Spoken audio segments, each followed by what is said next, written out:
Now it's time for the Rob Johnson Sports Show, presented by the Legacy Maker Sports Network.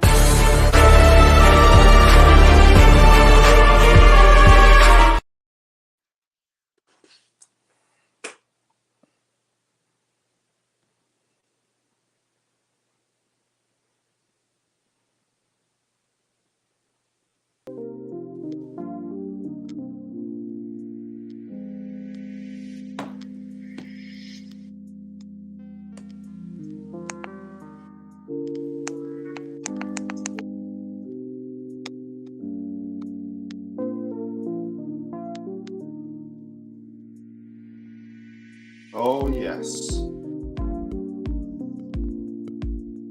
Welcome to Rob Johnson on Thursday night.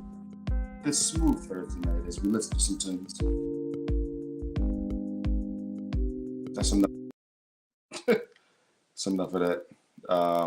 Anyway, I just want to bring the mood in to everybody tonight because we are here on a Thursday night here on the Legacy Maker Sports Network. I'm your guy, Rob Johnson. Let's see if I can fix this. Well, not really, but we'll put it like this.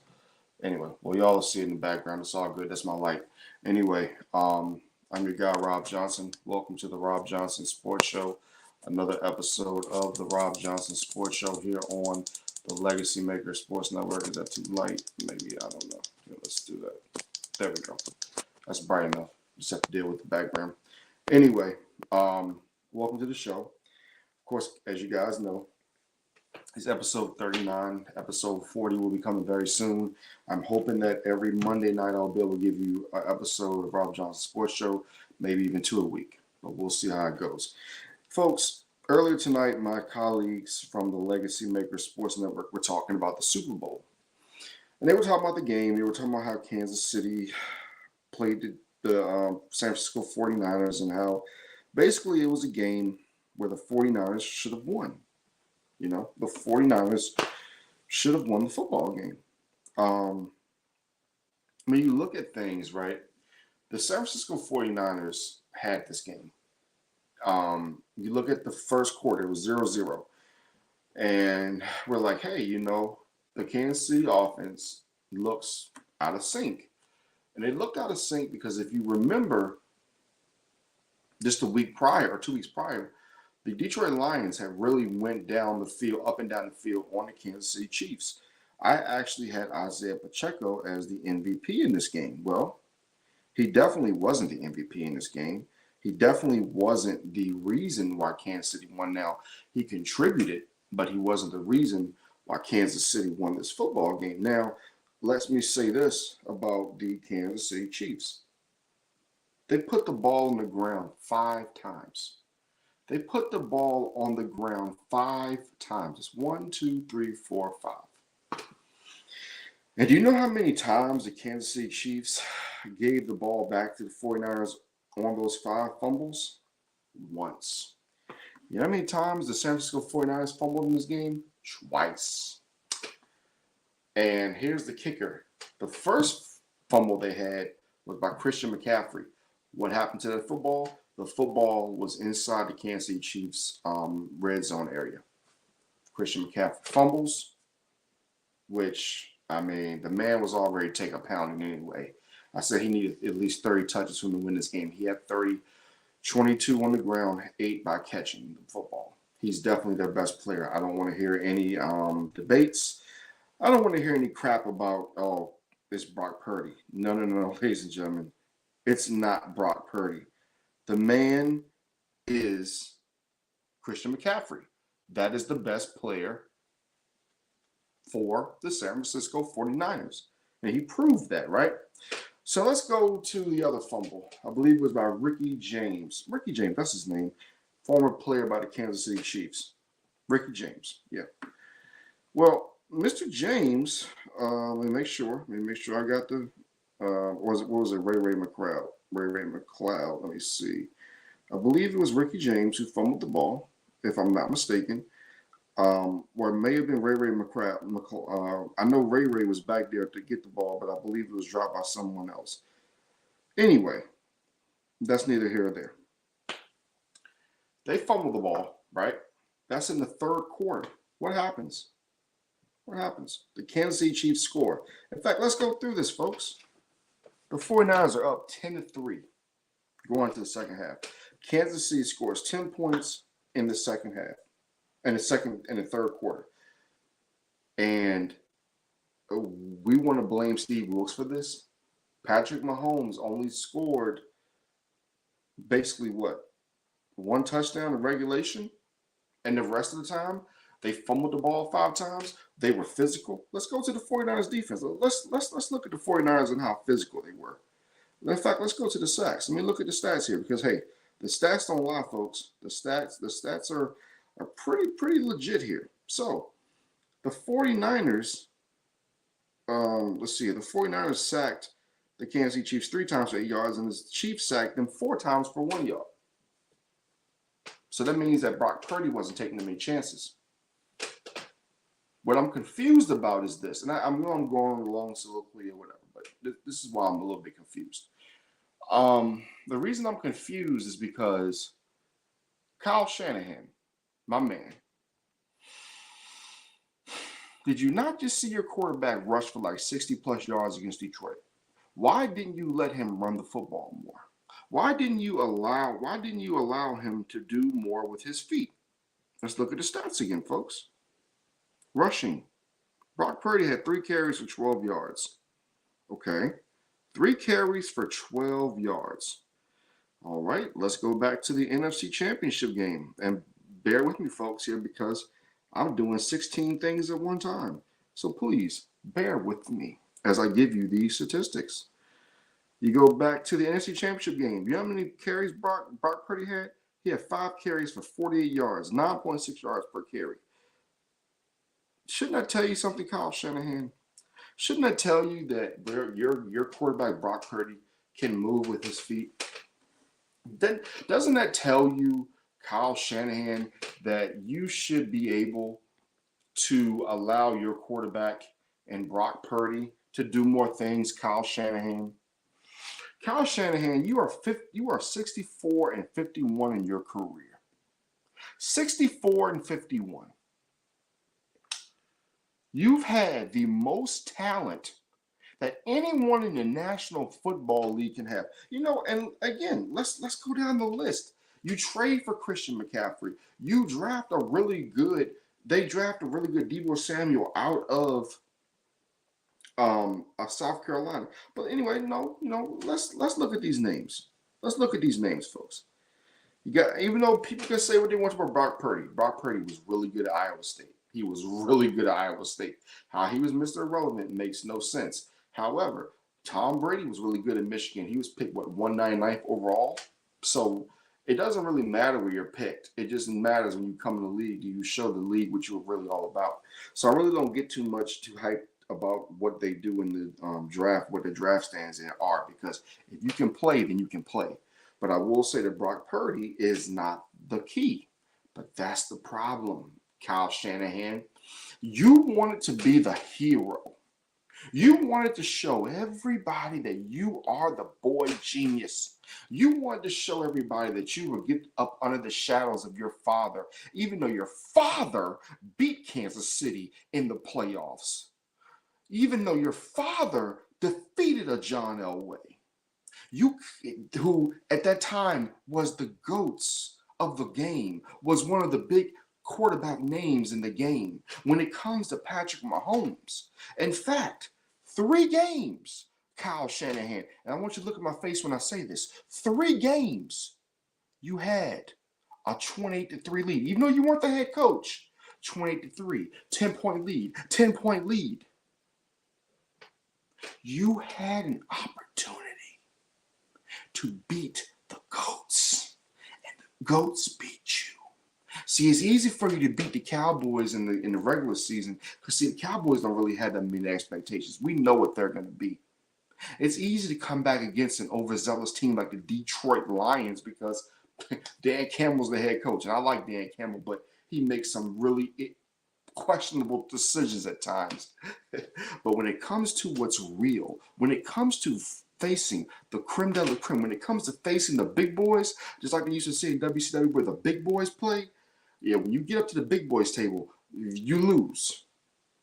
You lose. Um, so let me put you back up here, Kyle. I'm sorry. In fact, no, let me show this guy. This is Brandon Staley, right? They're saying that Brandon Staley could be the next defensive coordinator for the San Francisco 49ers. 24 and 24 record. He wasn't that good when he was at and when he was with the Chargers. Um, he's gonna if he does replace this guy, Steve Wilks, and yes, I put revenge. I hope Steve Wilks goes to an NFC team, and I hope he gets revenge on Kyle Shanahan. I hope he gets revenge because there's no reason that this man, Steve Wilks, should have been fired. Not whatsoever. You give me a reason why Steve Wilks should have been fired. Let me know. I really want to know, folks. Let me know a reason. Kyle Shanahan, again, you know what? Let me go bring him back up here. You know what Kyle Shanahan's problem is, folks? You know what his big problem is, besides the fact that he can't beat teams that his father beat? You know who he is? You know what Kyle Shanahan is? He's a newer version of Marty Schottenheimer. I am a Marty Schottenheimer fan. I love Marty Schottenheimer. But guess what? When Marty Schottenheimer in the 80s, he couldn't beat John Elway. He couldn't get over the hump with the Browns. He couldn't get over the hump with Kansas City. Kansas City in the 97-98 was 13-3 in a game that will live in infamy. January 4th, 1998, 14-10, Kansas City loses to the Denver Broncos in the playoffs. Guess who the head coach was of the Denver Broncos? Mike Shanahan. Mike Shanahan. Mike Shanahan came from the hard knocks. He had to work his tail off to get here. He had to do this. He had to do that. And yes, he had talent with John Elway, but John Elway couldn't win the big one. They lost to the Jaguars, and everybody thought, oh, John might retire, and what's John going to do, and blah, blah, blah. Then guess what? Terrell Davis starts to get better. Terrell Davis starts to do his thing even more. And what happens, ladies and gentlemen? The Denver Broncos win the World Series. They win the Super Bowl. They beat the Packers. They beat the Falcons. The irony about that, again, is Mike Shanahan beat the Falcons, and Kyle Shanahan with the Falcons with a 20-3 lead couldn't win, couldn't get to the big one. That's crazy, right? That's crazy. The other crazy thing is Kyle Shanahan, you know, he always is beating up on the 40. He's always beating up on the Packers, you know. So, hey, I mean, maybe he should switch over to the AFC. Maybe he should go to the AFC like his daddy was and play against the Packers in the Super Bowl. Maybe he'll win at that time. I don't know. Anyway, yeah, man, it's crazy because when you look at Kyle Shanahan, when you look at everything that happened in this game, there's no reason for the 49ers to lose. The 49ers were in full control. Steve Wilks, again, Mr. Revenge, Steve Wilks did everything a defensive coordinator was supposed to do. And then this man right here, Mr. 64-51, who wants to prove that he's a quarterback whisperer. That's why he didn't give the ball to Christian McCaffrey even more. In fact, here's the crazier part, folks. Why didn't he give the ball to Elijah Mitchell even more? I don't understand that, right? In the Super Bowl, Elijah Mitchell had 2 carries for 8 yards. For 8 yards. Elijah Mitchell is a really good running back, folks. He's a really good running back. He is, I promise you. Give him some opportunities. Give Elijah Mitchell some real opportunities. And I promise you, he will do some good things. He's not a starting running back, but he can spell Christian McCaffrey. That speed he brings in can really hurt. So, Kyle Shanahan, who are you? I mean, everybody's leaving. Let me bring my face back on the screen. Everyone's leaving. Your GM left. A couple coordinators left. You fired Steve Wilks. People are going places like Washington. I mean, what's going on? What's going on? I mean, when the Fresh Prince of Bel-Air left Philly, he went to California. People are leaving California. People are leaving California to go to snowy Washington. People are leaving San Francisco, California to go to Washington. Excuse me there, folks. Had to sneeze there, my fault. But anyway, again, you look at Mr. Marty Schottenheimer. In fact, I'm gonna give you guys some more stats. Since I tell you guys that I'm all about the stats and I'm all about about the stats being there, I want you all to check this out. So, Marty Schottenheimer started coaching in 1984 with Cleveland. He coached in Cleveland through 1988. This was his record: 4-4, 8-8, 12-4, 10-5, 10-6. I'm sorry, 10-6. That was the last year in Cleveland. His first year with the Kansas City Chiefs was from 1989 to 1998. Check out these records: 8-7, 11-5, 10-6, 10-6, 11-5, 9-7, 13-3, 9-7, 13-3 again, 7-9, and then he goes to Washington. So you have 2 13-3 seasons. That's wild, right? You go to Washington, you get 1 year. You're 8-8. The next year you go to San Diego. That's 2002, 8-4, 8-8 as well. In 2003, you're 4-12. In 2004, you go 12-4. 05, you go 9-7. And in 2006, you go 14-2, lose to the New England Patriots, and you go home. Marty Schottenheimer is one of the all-time great coaches. We never know if he'll ever get into the Hall of Fame. 226 in his career. 226 in his career. That's wild. That's wild. Now, let's bring me back on screen again. All I keep hearing about is Mike McCarthy. Mike McCarthy should get fired, blah, blah, blah. I get it, right? What does Mike McCarthy have that Kyle Shanahan does not have? Let's think about this. I'm thinking. Oh, that's right. A Super Bowl ring. And who did Mike McCarthy beat in that Super Bowl? Mike Tomlin. Folks, and Kyle Shanahan, who did he lose to? Lost to Bill Belichick, lost to Andy Reid twice. And Mike Tomlin is considered a great coach, correct? So all I'm saying, folks, is that Kyle Shanahan is a really good head coach. Did he get his job because of his father? Yeah, he did. Is he his father? No, he's not. Because his father had to go through some things with those Denver teams that was just crazy. I mean, think about this, folks. You get the rematch against Jacksonville. You know, you beat Jacksonville. I believe it was Jacksonville they beat. I believe it was Jacksonville they did beat. Or was it Jacksonville? I think it was Jacksonville. And then the next week you go on to beat. In fact, let's go back and I'm going to go back and look at that really quick and just make sure. Let's go back to those playoffs. Let's go back to the 1997 playoffs. Let's go back to the 1997 Broncos so I can make sure that we have the correct information here. That year, the Broncos were 12-4, second in the AFC West. I knew they were pretty decent. 12-4, but mind you, a game 12-4, and you don't even win your own division. That's crazy, right? So somehow, some way, and I don't know how this was.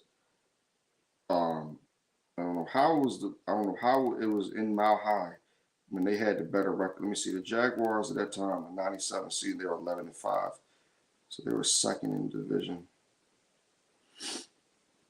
Oh, that's right. Because back then, the two wild card teams with a better record. You didn't have to actually have the same record or whatever. But anyway, they beat the Jaguars 42-17. The next week, they beat the Kansas City Chiefs at Kansas City. Then they went to Three River Stadium, and I remember this game like it was yesterday because I was rooting so hard for Cordell Stewart and the Pittsburgh Steelers. They beat the Pittsburgh Steelers at that time. Pittsburgh was so good. Pittsburgh was so good. They were 11-5. They were first in the AFC Central. AFC Central was tough at that time. Go back and research the AFC Central. And then they beat the Green Bay Packers. That's what Mr. Mike Shanahan did.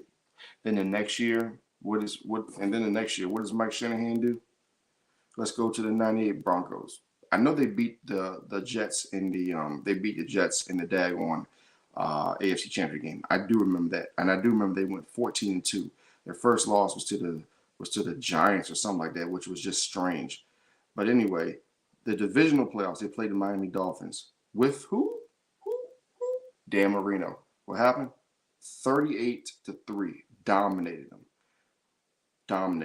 I remember this year. There was the 98-99. What do you call them? The 98-99 Miami Dolphins. I think they beat Seattle. Was it Seattle they beat? Because back then Seattle was in the AFC. Back then Seattle was in the AFC. No, I'm sorry. They beat Buffalo. That's right. That was the year after, because the year after Miami got destroyed by the Jacksonville Jaguars, like 65-3 or something like that in the second round. That was the 99-2000 playoffs. Anyway, that year they beat the Buffalo Bills in Pro Player Stadiums. They won the division. The next week they got absolutely mollywopped by the Broncos, who were 14-2 again that year. They beat the Jets 23-10, and then they dominated the Atlanta Falcons 34-19, and probably one of the more boring Super Bowls of all time. And I really don't mean to be mean when I say that to the Atlanta Falcons, but that was the year, and that could have been so much different. I think Kyle Shanahan, I'm not Kyle because he hasn't won anything, but Mike Shanahan. If Mike Shanahan had beaten that Minnesota Vikings team, his aura would have gone even higher. But Mike Shanahan, just like his son, can screw things up. Mike Shanahan, I believe Kyle was on his staff when this happened. They benched Donovan McNabb for Rex Grossman. They screwed up RG3. Oh man. So decision making isn't that good when it comes to these two guys at times. But again, Mike has 2 rings and Kyle has none. So this is my advice to Kyle Shanahan. You're losing a lot of people. They're going from LA to San Francisco to LA. They're going to Washington on the East Coast. They're going all these different places. If you are going to think that you are the best coach in the league, you better prove it this year. Because I'll continue to say it, Bill Belichick is hovering around you. He's hovering around Dallas. He's hovering around a lot of different franchises right now. Bill Belichick wants to win. He knows his best chance to win is to go to one of these top-notch franchises. And I believe that John Lynch is looking at you like, hey, man, you need to get it done. Because if you don't get it done, I'm going to find another person to take this show on the road. The 49ers are an injury or 2 away from this whole thing collapsing. They are in salary cap hell. Dudes want to get paid. So you're going to have to figure that out. And again, I'm going to say this as well. Stop worrying about Dallas and what Dallas is doing. Yeah, Dallas ain't won in a long time. But you guys haven't won in a long time either. In fact, you guys won a year before Dallas won. That makes it longer for you. And I'm going to tell you this. The standard of the San Francisco 49ers is to win championships. Jerry Rice don't take L's. Steve Young don't take L's. Joe Montana never took an L. But when you have a head coach who is so selfish in his ways and wants to prove everybody wrong, these are the results that you are going to get. And when you think about hiring people like this, what's really going to get bad? Kyle Shanahan, get it done in 24-25. I believe you can. I believe you have the team to do it. But if you don't get it done this upcoming season, that might be it for you, and that might be it for this 49ers team for a while. Let's remember what this 49ers team looked like in the early days of Alex Smith. It wasn't pretty. And then the tail end of Colin Kaepernick, where after the hardball era, it wasn't pretty. So if you don't want the 49ers to go back to that depth, that deep hole they were in at one time, Make sure you turn things around, because if you don't, they will be back in that hole for sure. Now, let's get to our next story of the night. And did I put it on here? Give me 1 second, folks. Thought I put it on here. Let me see. Here we go. Here we go. Just one little graphic. Give me 1 second.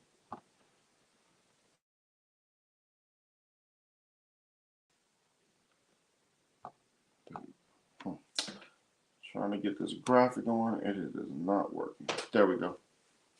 Sometimes these graphics, man, you gotta put them on the last second. Anyway, big ups to Caitlin Clark. Yes, ladies and gentlemen, Caitlin Clark of the Iowa Lady Hawkeyes is now the all-time leading scorer in NCAA women's basketball history. And I'm just going to simply start calling her CC. Caitlin Clark is the all-time women's scorer in college basketball. She passes Kelsey Plumlee for the all-time lead in women's college basketball history. She has been a great player, whether you like her, whether you don't like her. She can put up buckets. She is a stat machine that is always waiting to happen. And in fact, let me pull up their game so I can give you guys the exact numbers that she had tonight. We're going to get to another game in 1 quick second. Oh, and by the way, Virginia Tech did beat Duke tonight. Shout out to Legacy Maker Sports Number covering that. 61-56, number 12, Virginia Tech beats Duke. Caitlin Clark surpasses Kelsey Plum with 3,528 points career. Iowa takes care of Michigan 106-89. Caitlin Clark had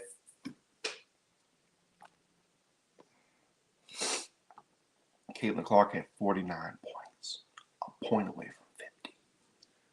She almost dropped a 50 burger. If the WNBA does not capitalize off this young lady right here and Angel Reese, that league ain't never going to prosper. She is the truth. 49 points. Yes, they've lost some games. They're 22. I believe it's 23-3 on the season. Sometimes the score app doesn't update the actual win-loss record. They're number 4 team in the nation. They're going to continue to move up, and I'm anticipating a great NCAA ladies finals, Final Four, etc. So, Caitlin Clark, 49 points. Good God. Again, let's look at the graphic. Caitlin Clark, 49 freaking points. My God. She just killed it. Now, let's go to our next team we're going to talk about, and that is the great Dawn Staley and the South Carolina Lady Gamecocks. Ladies and gentlemen, this woman continues to be great. I believe now she has 784 wins career. When I was doing my research tonight, she was 783 and 597, coaching 17 years at Temple and at South Carolina. 2 national championships, 2017, 2022. This woman is the truth. They come back tonight to beat Tennessee. I don't care what year it is. I don't care what Tennessee's record is. I don't care if they're struggling. You go down to Knoxville, that team is going to play tough. Pat Summitt used to have that team going so hard. And I think that's the one thing that makes me sad, even though that we have this era where women's basketball has gotten so much better. UConn isn't the same. Tennessee isn't the same. I mean, the days of Tennessee and UConn winning 50 straight, 60 straight, that's over with. Winning 100+ games, that's over with. The competition in women's basketball has gotten so much better. There's so many good teams. There's so many good players, and everybody's spread. The wealth is spread out between so many teams. South Carolina defeats Tennessee 66-55. Coach Dawn Staley, who I continue to say should be an NBA coach. She's one of the best coaches out there. She built this program at South Carolina from nothing to something. They are 2-time national champions. They're going to probably win a national championship this year. That team is so good. They're so hungry. They want to get back. They were undefeated last year. They lost to Iowa in the Final Four on the route to the national championship game against LSU. They played tough against LSU. They took LSU to the brink, back and forth between LSU and South Carolina. The game earlier this season, both teams play hard. Ultimately, South Carolina comes out. They get Angel Reese in foul trouble. This is a legit South Carolina team. Coach Staley is the best in the game, and I continue to wish her nothing but the best because she is the best coach, not only in women's college basketball, but she could be one of the best coaches in sports and basketball, period, because she is just that good. Um, let's talk. Let's see. We'll see what else we have tonight. Again, make sure you follow the Rob Johnson Sports Show here on the Legacy Maker Sports Network. You can follow it on the Legacy Maker Sports Network YouTube, Facebook pages. You can also follow this on the Rob Johnson Media pages. My two Facebook pages, Rob Johnson and Rob Johnson Media, and on my YouTube as well. Help me get to 500 subscribers on Rob Johnson Media. Now, really quick, folks, and we're not going to be too long on this because I've had a long day tomorrow.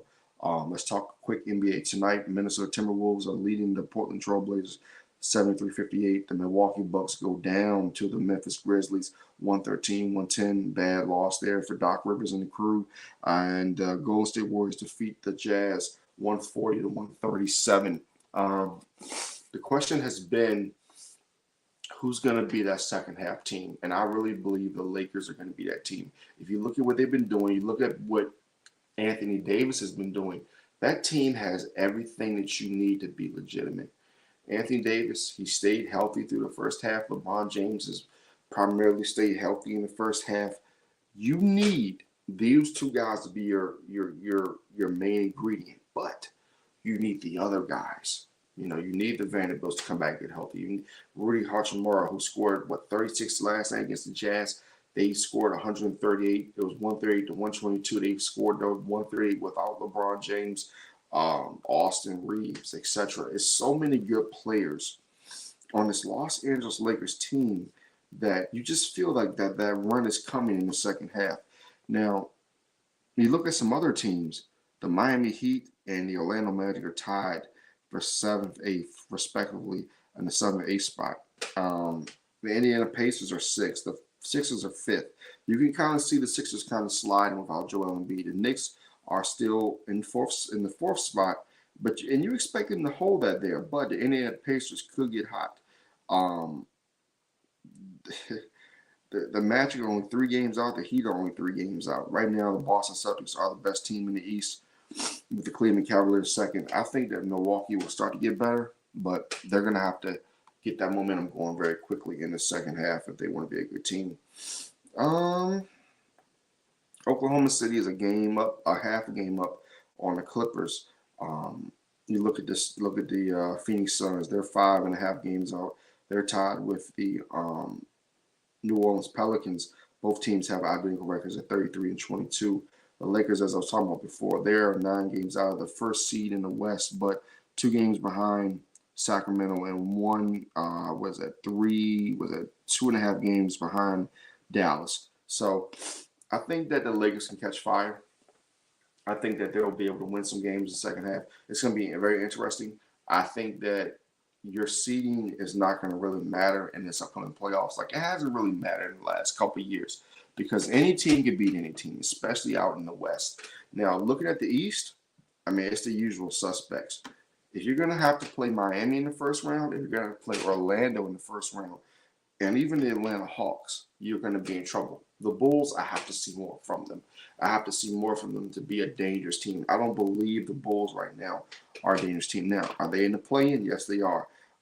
They are 4 games up on Brooklyn. They're 2 games ahead of Atlanta. So they are in that realm where they should be in the play-in or at least get the 7th or 8th spot in the Eastern Conference. Going back to the West, you look at the play-in teams. You look at the Lakers. You look at the Mavericks, the Kings, and the Warriors. I believe the Lakers are better than the Warriors right now. Even if the Lakers end up in the 7th spot, they're still in a good position. But if I were them, I would want to get to that 6th spot. You get to that 6th spot, probably play the Clippers. And the thing about the Clippers is you don't know if they're going to be healthy come playoff time. That's the biggest thing. I believe it was either James Brown or Lamont Thomas who brought it up tonight. Oh, my mic went out. Sorry about that, folks. Give me 1 second. Mic went out.